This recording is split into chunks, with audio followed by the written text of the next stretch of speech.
묵상할 하나님 말씀은 사도행전 5장 17절에서 42절까지 말씀입니다.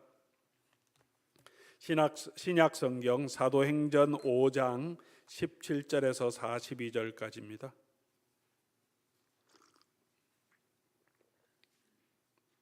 우리 다음 주 수요일부터는 우리 교회에 함께 섬기고 계시는 우리 협동 목사님들께서 또 수요 특별을 귀한 은혜의 말씀 전해 주실 것입니다. 많이 오셔서 또 말씀의 은혜 받으시기 바랍니다. 우리 말씀 찾으셔서요, 한 절씩 교독하여 하나님 말씀 읽겠습니다. 17절부터 42절까지. 대제사장과 그와 함께 있는 사람 즉 사두개인의 당파가 다 마음의 시기가 가득하여 일어나서 주의 사자가 밤에 옥문을 열고 끌어내어 이르되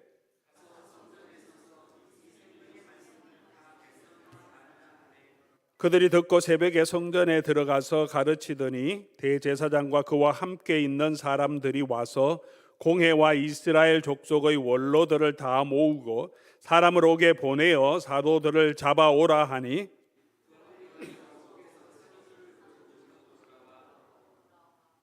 이르되 우리가 보니 옥이 든든하게 잠기고 지키는 사람들이 문에 서 있으되 문을 열고 본즉 그 안에 한 사람도 없더이다 하니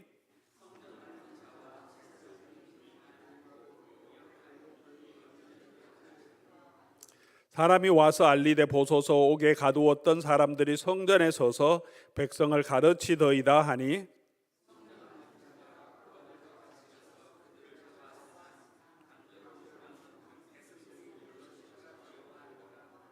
그들을 끌어다가 공회 앞에 세우니 대제사장이 물어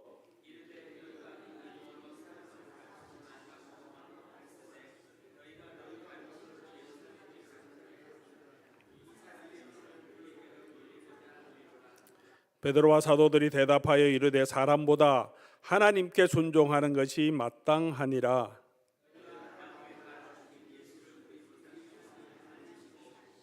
이스라엘에게 회개함과 죄 사함을 주시려고 그를 오른손으로 높이사 임금과 구주로 삼으셨느니라.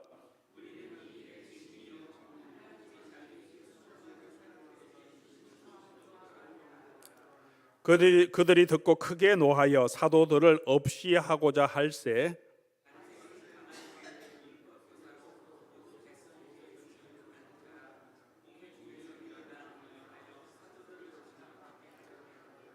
말하되 이스라엘 사람들아 너희가 이 사람들에 대하여 어떻게 하려는지 조심하라.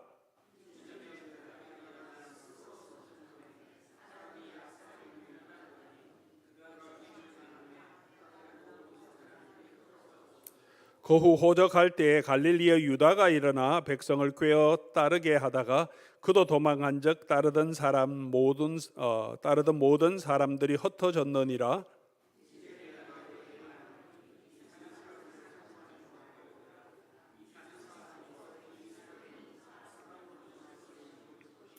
만일 하나님께로부터 났으면 너희가 그들을 무너뜨릴 수 없겠고 도리어 하나님을 대적하는 자가 될까 하노라 하니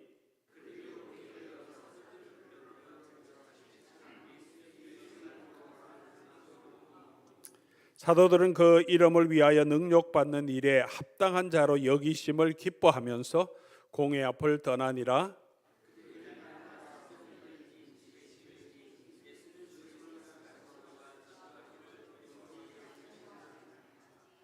아멘.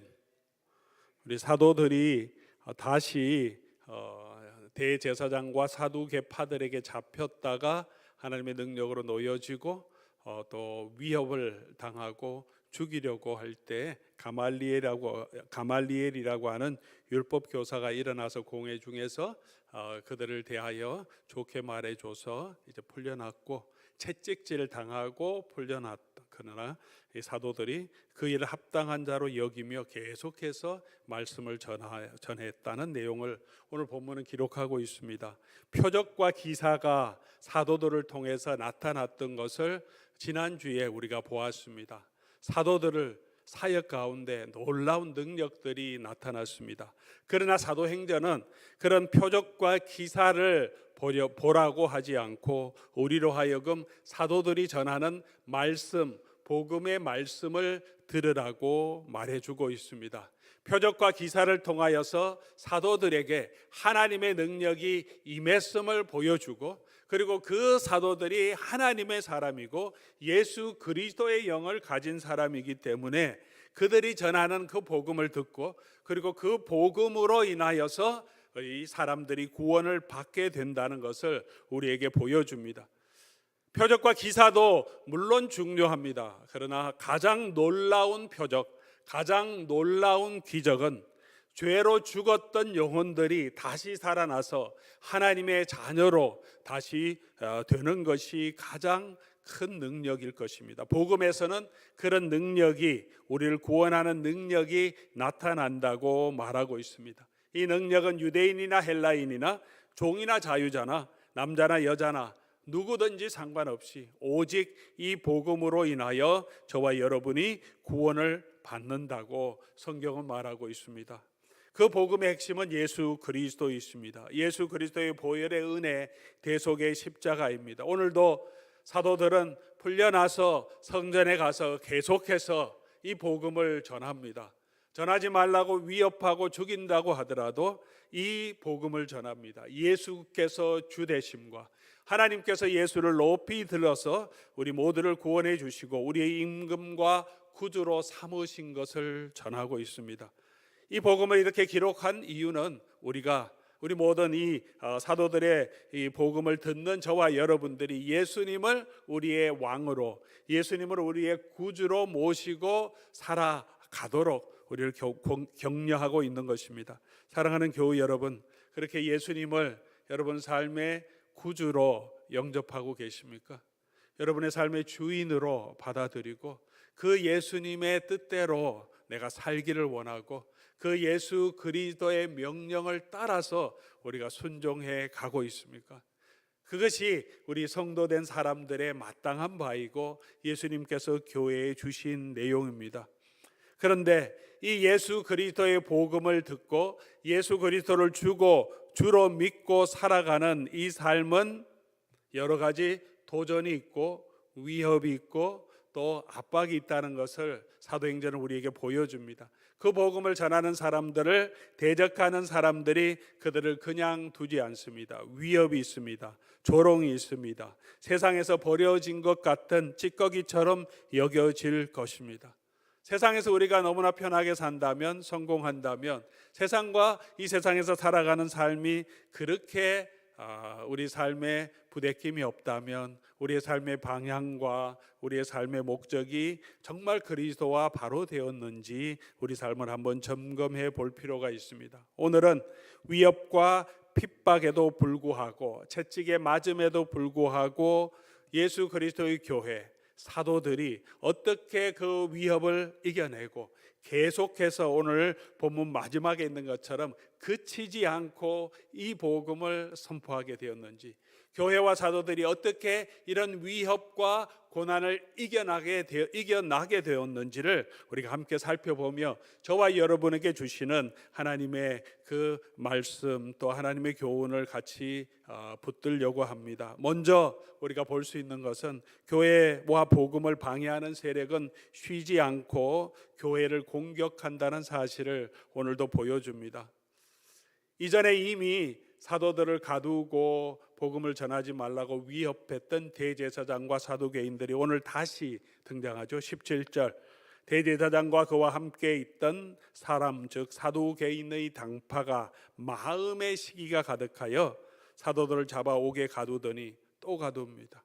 한 번으로 박해는 그치는 것이 아니라 그리고 계속해서 이 교회를 박해하고 복음을 싫어하고 복음을 증거하는 자를 시기하는 세력들이 있습니다. 그렇게 위협하여 내어놓았던 그것으로 끝나지 않고 이제 제자들이 감옥에 갇혔다가 주의 사자가 나타나서 감옥 문을 통과해서 나오게 했습니다. 나오니까 그냥 두는 것이 아니라 다시 잡습니다. 21절, 다시 잡아오라 그렇게 말하고, 다시 잡아오니까 사도들과 얘기하고 자기가 위협이 통하지 않자 이 사람들을 죽이고 싶어 하는데, 그럼에도 불구하고 제자들이 담대하겠습니다. 그러나 이 위협이 여기서 끝난 것은 아니죠. 이 일이 지난 후에 이제 6장에 들어가고 7장에 들어가면 더 큰 위협이 옵니다. 이전에는 대제사장과 사두개파들이 주도했다면 이제 다음에 오는 진짜 이 믿는 사람들을 죽이고 감옥에 가두는 대대적인 핍박은 더 젊은 세대 가운데서 복음을 이 율법을 향해 더 열심을 가진 젊은 사람들 가운데서 일어납니다. 사울이 그 주동자였습니다. 스데반을 죽이고 제사장들에게 자기네가 허락을 받아서 자기네가 다니면서 이제 믿는 사람들을 잡아내고 옥에 가두고 또 죽이기 위협합니다. 더 큰 박해가 있습니다. 교회를 향해서 지금도 계속적인 위협과 조롱과 박해가 있습니다. 우리가 복음 안에 살려고 하면 이 세상에서 우리가 그런 위협과 그런 박해를 당하게 될 것입니다. 그러므로 우리는 마음의 준비를 해야 합니다. 요즘 시대가 이렇다, 우리가 너무 답답해하고 이 세상을 보면서 이 미국의 이 전체적인 문화적인 환경을 보면서 굉장히 답답해합니다. 그러나 앞으로 더 심해질 거고 또 다른 위협들은 계속 될 것입니다. 우리가 세상이 더 좋아져서 복음을 더 잘 전가할 수 있는 것도 아닙니다. 세상은 원래부터 그러했습니다. 계속해서 우리가 있어야 할 것은 우리가 그런 박해, 그런 조롱, 그런 비난이 있을 것을 각오하면서, 그리고 우리는 계속해서 이 예수 그리스도의 복음을 붙들고 더욱더 강건하게 서야 합니다. 오늘 본문을 통해서 그런 위협이 있을 때 제자들과 교회는 어떻게 이겼는지를 이 초대교회에 있었던 일을 통해서 우리에게 보여주고, 우리 교회가, 저와 여러분이 오늘 이 시대에 어떻게 우리에게 다가오는 고난을 이길 수 있을지 우리에게 용기와 힘을 주는 내용입니다. 사도들은 어떻게 이 위협을 이겼습니까? 오늘 몇 가지 아주 중요한 사건이 나오는데, 첫 번째는 주의 사자가 그들과 함께합니다. 대제사장과 사두개인들은 이들을 가두어서 옥에 넣고 문을 잠궈놨습니다. 근데 복음을 전하지 못하게 하기 위해 그랬죠. 그런데 어떻게 됐습니까? 주의 사자가 밤에 나타나서 19절 옥문을 열고 끌어내고, 20절 성전에 서서 생명의 말씀을 다 백성에게 말하라 라고 말합니다. 주의 사자가 복음을 전하는 사도들과 교회와 함께하며 그들을 붙들어 주고 있다는 것을 우리에게 보여줍니다. 지금도 마찬가지입니다. 제자들에게 나타났던 그 주의 사자는, 성령님은 지금도 우리 교회와 함께 하십니다. 저와 여러분과 분명히 함께 하실 겁니다. 아마존 단기 선교팀과도 함께 하실 거고, 그곳에 이미 함께 하시면서 복음을 위해 수고하는 자들, 연약한 교회들이지만 주께서 붙들고 계실 것입니다. 세상의 세력들이 복음을 억압하고 복음을 전하지 못하게 가둘지라도 주의 사자의 능력으로 복음의 문을 열리게 하시고 나가서 계속해서 전하게 하시고, 또 주의 사자가 어떻게 말합니까? 생명의 복음을 전하라라고 말씀하십니다. 우리는 계속해서 이 복음을 전해야 합니다. 주의 사자가 함께 하실 것을 믿고 지금도 계속해서 담대하게 그 복음을 전해야 합니다. 이곳에서 전하고, 또 이제 내일 또 아마존 단기팀은 그곳에서도 복음의 메시지를 전합니다. 우리 방문하는 교회, 세 군데 교회를 방문하는데 복음의 메시지를 전할, 예배를 통해서 복음의 메시지를 전하고, 우리 삼국경 신학교 지도자 세미나를 통해서도 우리가 복음 개회 예배 말씀도 전하고, 저는 3번의 강의, 또 다른 목사님들 또 3번 강의를 하시고, 저녁에는 또 저녁 집회가 계속 있습니다. 오후 시간에는 신앙 간증도 우리 처장노님 하시고, 복음 전도 세미나도 하시고, 또 여러 가지 우리 활동을 통해서 복음이 이들에게 전해질 수 있도록 우리가 전할 것입니다. 그 일에 주의 사자가 함께 하시고, 주의 사자는 우리에게 명령하십니다. 생명의 복음을 전하라고. 내가 너와 함께 하겠고 길을 막더라도 열어줄 거다. 걱정하지 마라.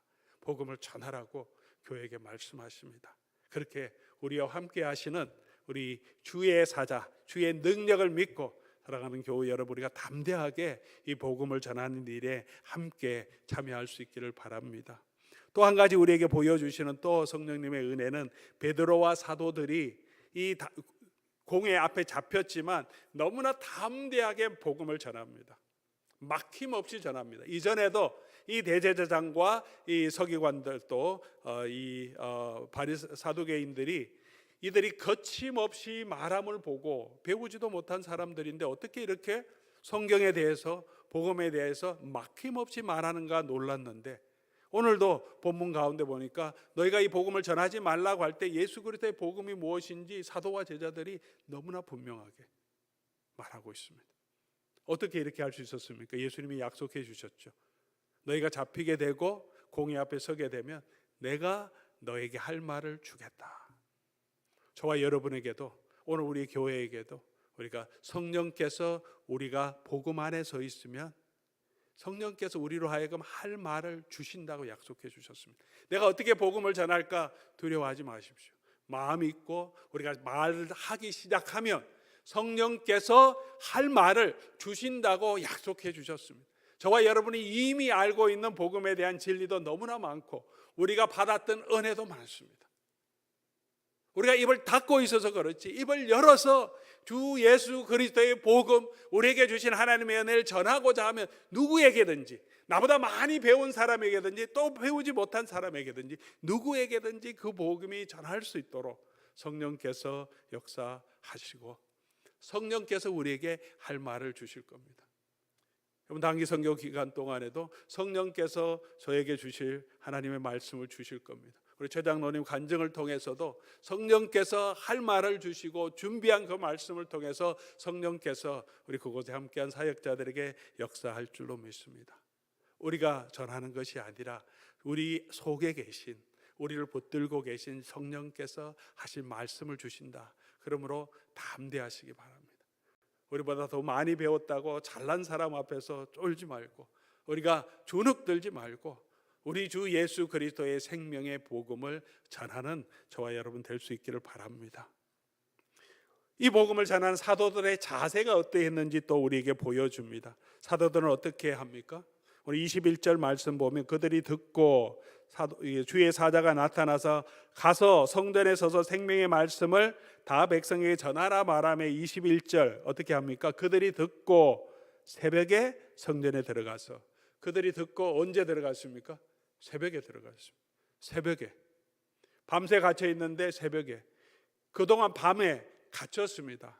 감옥에 갇혔습니다. 고생한 거죠. 감옥에 편하게 있었을 거는 일은 만무합니다.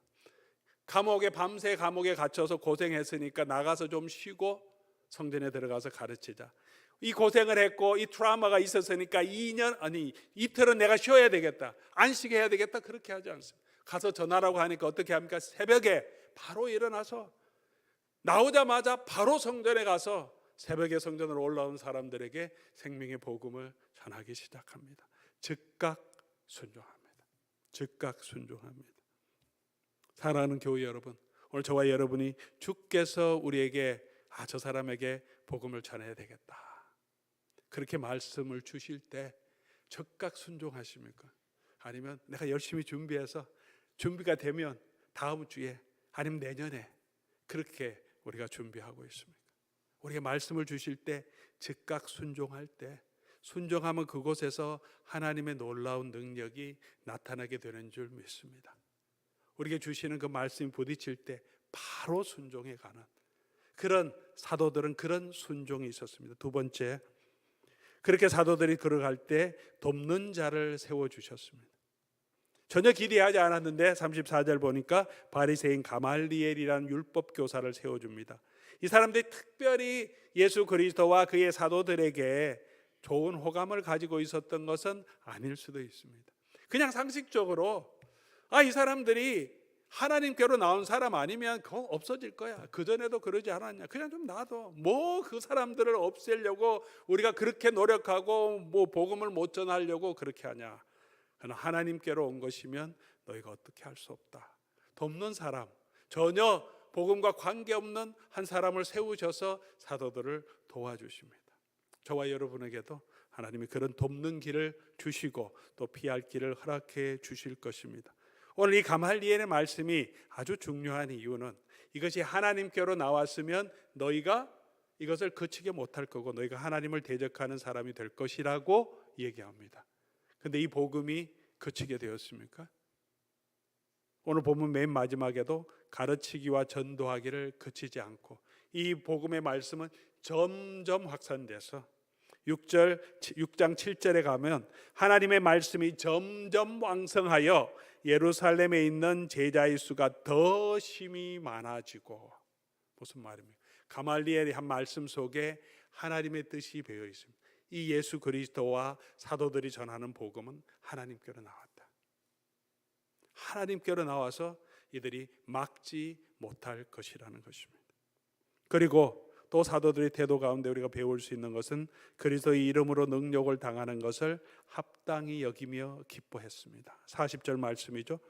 40절에 채찍에 맞았습니다. 위협을 당하고 채찍에 맞았습니다. 채찍을 뭐 이렇게 살살 때리지는 않았지 않겠습니까? 옛날 채찍은 이 가죽끈에다가 어떤 때는 그 가죽에 이 풀을 바르고 접착제를 바르고 거기다가 이 유리를 깨서 가죽에 쭉 이렇게 다 붙여놓은 채찍도 있고, 어떤 거는 맨 끝에 쇠갈고리를 붙여서 가죽끈이 이렇게 쫙 대면 이렇게 쫙 감기고 맨 끝에는 쇠갈고리가 있어서 살에 탁 박히고 그러면 다시 풀죠. 풀면 이렇게 살이 뜯기고 살이 또 가죽의 살이 찢어지도록. 채찍은 고문의 도구입니다. 채찍을 맞았습니다. 그런 고통을 당하고 풀려났습니다. 그런데 사도들이 그렇게 고난당하는 것을 합당한 자로 여겨주시고, 우리가 얼마나 부족한데 예수 그리스도의 고난의 복음 때문에, 예수님 이름 때문에 고난을 당하게 우리에게 이런 기회를 주셔서 너무 감사합니다, 기뻐하며 공의 앞을 떠났다라고 말합니다. 사랑하는 교우 여러분, 이 말씀이 참 많은 도전이 됩니다. 저와 여러분 복음을 위해서, 복음 때문에 이런 고난을 기뻐하고 있습니까? 이 수고를 즐거워하고 있습니까? 감사하고 있습니까? 아니면 내가 왜 이런 일을 해야지 이렇게 속상해하고 억울해하고 있습니까? 하나님 나라에서 우리가 정말 하나님이 주시는 그 상급을 누리는 것은 무엇이겠습니까? 오늘 이 사도들은 그렇게 예수 그리스도의 이름으로 능력받는 일에 합당한 자로, 남들이 우리에게 뭐 그렇게 심하게 핍박은 하지 않지 않습니까? 우리 미국에 사는데, 그러나 내가 복음 때문에 내가 좀 더 수고하고 노력하고 애쓰는 그런 모습들은 우리에게 있습니다. 사실 사람을 섬기려고 하면, 복음 때문에 순종하려고 하면 노력을 해야 됩니다. 돈도 들고 시간도 쓰고 마음도 들고 육체적으로도 힘을 써야 합니다. 그런 일을 이 사도들처럼 우리는 기뻐하고 있고 오히려 그것을 즐거워하고 있습니까? 내 몸이 조금만 피곤하면 짜증도 나고 내가 왜 이런 일을 해야 돼? 이런 마음이 듭니까? 오늘 이 사도들의 태도, 이런 사도들을 통해서 이 42절 보니까 복음이 그치지 않고 계속해서 전도되고, 그리고 이 예루살렘에 주의 말씀이 흥왕하여 힘을 얻고 점점 믿는 자의 수가 더 많아졌더라. 교회 복음의 능력은 고난 가운데도, 박해 가운데도 이 복음은 능력 있게 나타납니다. 그러나 그냥 나타나는 것이 아니라 하나님의 도우심으로, 주의 사자의 도우심으로, 성령의 도우심으로 이 일이 있게 되는 거고요. 그리고 이 일에 순종하는 사도들을 통해서, 복음 때문에 고난당하는 것을 기뻐하며 헌신하는 사도들, 즉각적으로 순종하는 이 사도들을 통해서 이 고난을 이겨갔다는 것입니다. 오늘도 그런 하나님의 사람을 통해서 하나님의 교회는 계속 이어질 것입니다. 순종하지 않는 교회는 없어질 것이고, 순종하며 하나님 앞에 나아가는 교회는 이런 고난 가운데도, 이런 시대 가운데도 복음의 능력을 나타낼 것. 그런 사람들은 이 시대 가운데도 복음 안에서 해와 같이 빛나는 하나님의 종으로 서게 될 것입니다. 왜냐하면 하나님은 언제나 살아계시고, 그 하나님은 언제나 그 교회와 함께 하시고, 복음 안에 서 있는 그 교회들을 붙들고 일하시기 때문인 줄 믿습니다. 저와 여러분들이 그렇게 이 하나님의 놀라운 구원의 이 마지막 때에 쓰임 받는 그런 교회 될 수 있으면 좋겠습니다. 남가주 지역, 애나임 지역에도 많은 교회가 있지만 로뎀 교회를 통해서 오히려 주변 교회들의 정말 복음의 능력을 정말 더 전하는, 우리도 로뎀 교회처럼 하자, 로뎀 교회 성도님처럼 좀 섬기자, 저렇게 선교하자. 또 이 교회 안에서도 오늘 이곳에 계신 여러분들이 저런 장로님, 저런 권사님들의 섬김을 통해서 우리가 좀 도전을 받자, 우리도 더 일어나서 이 복음 가운데 서자고 하는 그런 놀라운 은혜가 나타날 수 있도록 우리 하나님 앞에 쓰임받는 그런 도구로 오늘 저와 여러분들이 설 수 있기를 주의 이름으로 간절히 소원합니다. 그런 마음을 주시고 도전을 주시고 일하게 하시면 어떻게 해요? 성령께서 하게 하시고, 성령이 주의 사자가 함께 하시고 우리에게 전할 말을 주시고 또 우리로 순종하게 해주시는 줄 믿습니다. 우리 함께 힘을 다해서 우리 또 이런 어려운 상황 가운데서 복음 위에 든든하게 서가는 저와 여러분 될 수 있기를 주의 이름으로 간절히 소원합니다. 우리 단기팀 또 내일 떠나는데 돌아올 때까지 여러분 기도 많이 해주시고요. 환경이 열악하죠. 열악하다는 게 굉장히 덥습니다. 지금 여기 80도 후반인데 우리 아마존엔 지금 90도 중후반입니다. 그리고 습도를 보니까 100%, 습도 100%가 무슨 말인지 잘 모르겠는데 좀 덥고 습하다, 그리고 모기도 많고, 그래도 우리가 해야 할 일은 많습니다. 아침부터 저녁까지 늦게까지 계속 우리 몸으로 섬기고 또 말씀 전해야 하는데 모든 또 모기도 많고 그런데 한 20방 정도만 물려오면 좋겠다, 그렇게 생각하고 있습니다. 여러분 기도해 주시고 안전하게 모든 분들 잘 마치고 돌아올 수 있도록 기도해 주시고, 이곳에 계신 여러분들도 여러분의 삶에서 우리가 주변 사람들에게 이 주의 이 놀라운 일들 우리 한 분 한 분에게 또 전하며 또 나눌 수 있도록 그 하나님의 은혜가 여러분에게 있기를 간절히 소원합니다.